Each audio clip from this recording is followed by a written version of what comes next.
ಈ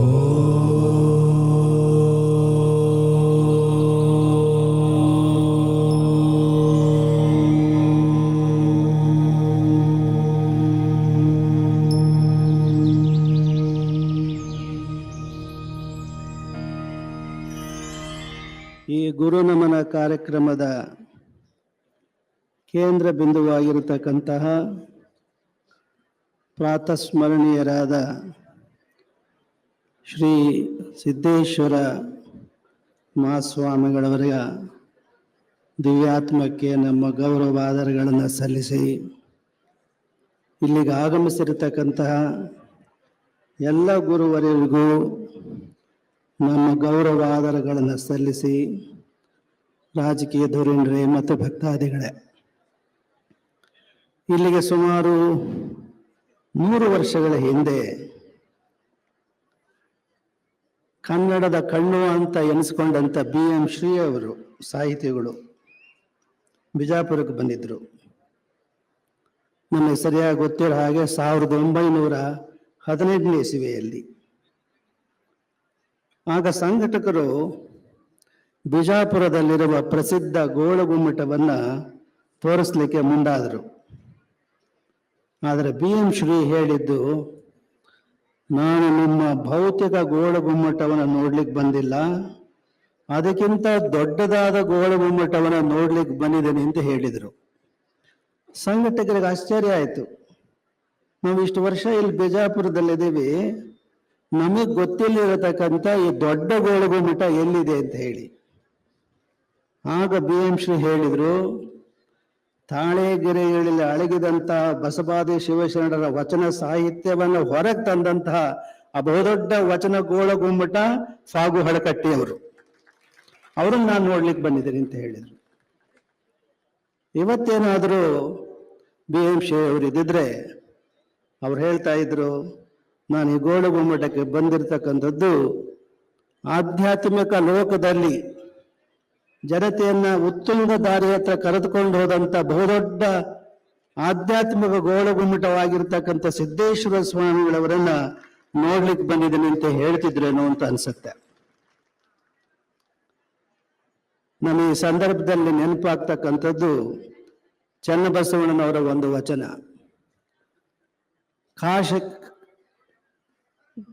ಕೇಶ ಕಾಷಾಯಾಂಬರವನಿಕ್ಕಿದರೇನು, ವಿಭೂತಿ ರುದ್ರಾಕ್ಷಿ ಧರಿಸಿದರೇನು, ಸಾಕಾರದಲ್ಲಿ ಸನ್ಮತನಲ್ಲ, ನಿರಾಕಾರದಲ್ಲಿ ನಿರುತನಲ್ಲ, ಅರಿವು ಆಚಾರ ಉಳ್ಳೊಡೆ ಜಂಗಮ್ಮ ಅಂತ ಚನ್ನಬಸವಣ್ಣವರು ಹೇಳ್ತಾರೆ.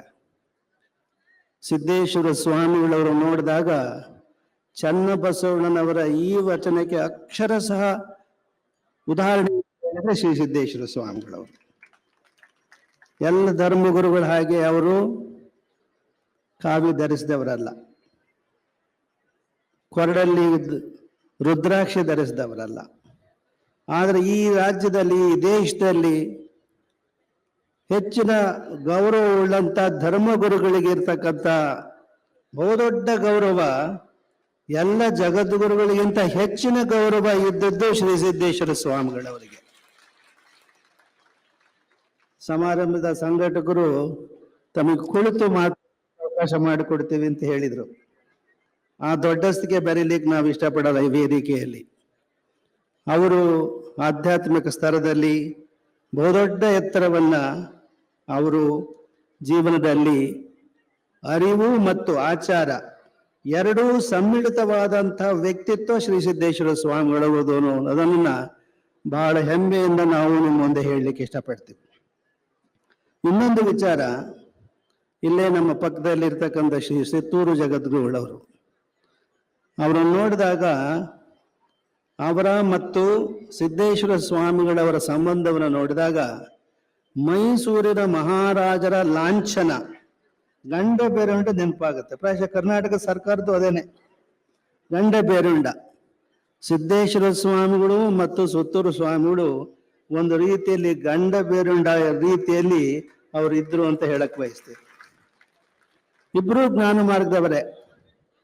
ಒಬ್ರು ಜ್ಞಾನ ಪ್ರಚಾರವನ್ನ ಶಾಲಾ ಕಾಲೇಜುಗಳ ಮುಖಾಂತರ ಮಾಡಿದ್ರೆ, ಜ್ಞಾನ ಭಂಡಾರವೇ ಆಗಿದ್ದಂತ ಶ್ರೀ ಸಿದ್ದೇಶ್ವರ ಸ್ವಾಮಿಗಳು.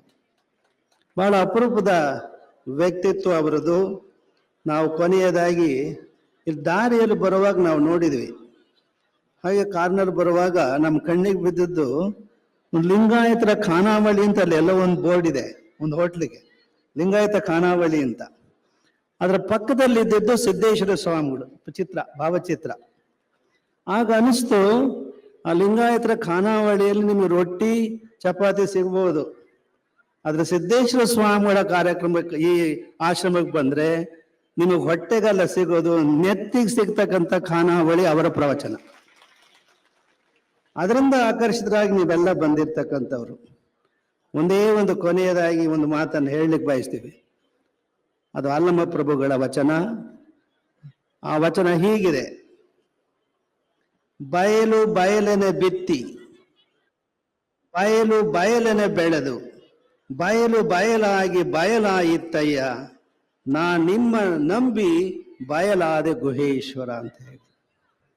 ಇದನ್ನ ಸ್ವಲ್ಪ ಮಟ್ಟಿಗೆ ಆ ಕೊನೆಯ ಅಂಕಿತ ನಾಮ ಏನಿದೆಯಲ್ಲ ಗುಹೇಶ್ವರ ಅನ್ನೋದನ್ನ, ಈ ಸಂದರ್ಭದಲ್ಲಿ ಅದನ್ನ ರೀಪ್ಲೇಸ್ ಮಾಡಿ, ಅಂದ್ರೆ ಅದರ ಜಾಗದಲ್ಲಿ ಇದನ್ನು ಹೇಳ್ಬೋದು ಅಂತ ನಾವು ಆಶಿಸ್ತೇವೆ. ಬಯಲು ಬಯಲಿನ ಬಿತ್ತಿ, ಬಯಲು ಬಯಲಿನ ಬೆಳೆದು, ಬಯಲು ಬಯಲಾಗಿ ಬಯಲಾಯಿತ್ತಯ್ಯ, ನಾ ನಿನ್ನ ನಂಬಿ ಬಯಲಾದೆ ಸಿದ್ದೇಶ್ವರ ಅಂತಂದು ಹೇಳ್ಬೋದೇನೋ ಅಂತ ಅನ್ಸುತ್ತೆ. ಅಂತ ವ್ಯಕ್ತಿತ್ವನ, ಅಲ್ಲಮ ಪ್ರಭುಗಳ ಸಮನಾದಂಥ ವ್ಯಕ್ತಿತ್ವವನ್ನ ಶ್ರೀ ಸಿದ್ದೇಶ್ವರ ಸ್ವಾಮಿಗಳವರು ಮಾಡಿ ಬದುಕಿ ಬಯಲಾಗಿದ್ದಾರೆ. ಅವರ ಪುಣ್ಯ ಆತ್ಮಕ್ಕೆ ನಮ್ಮ ಗೌರವಾದಗಳನ್ನ ಸಲ್ಲಿಸ ಬಯಸ್ತೇವೆ. ಅವರ ಕೊನೆಯ ದಿನ ನಾವು ಇಲ್ಲಿಗೆ ಬಂದಿದ್ವಿ. ಬಂದಾಗ ಅವರು ಕೊನೆ ಉಸಿರು ಎಳಿತಾ ಇದ್ರು. ಇನ್ನೂ ಕೆಲವು ದಿನ ಬದುಕಬಹುದು ಅನ್ನೋ ಆಶಾಭಾವನೆ ಇತ್ತು. ಕೆಲವರು ಹೀಗೆ ಕಾಯ್ತಾ ಇದ್ರೆ, ನಮ್ಮ ಆತ್ಮ ಕನ್ಸಿದ್ ಹೇಳ್ತೀವಿ ನಿಮಗೆ, ಹಾಗೆ ಕಾಯ್ತಾ ಇದ್ರೆ ಇವರು ಮರಣ ಹೊಂದ್ಲಿ ಅಂತ ಆಗುತ್ತೆ ಅನ್ಸುತ್ತೆ. ನಾವು ಕಾಯಬಾರದು. ಅವ್ರ ಕೊನೆ ಉಸಿರು ಎಳೆಯೋದು, ಬೇಗ ಉಸಿರು ಎಳಿಲಿ ಅಂತ ನಾವು ಕಾಯ್ದಂಗೆ ಆಗತ್ತೆ ಅಂತ ಹೇಳಿ ನಾವು ವಾಪಸ್ ಸಿರಿಗೆರೆಗೆ ಹೋದ್ವಿ, ಕಾಯ್ದೆ.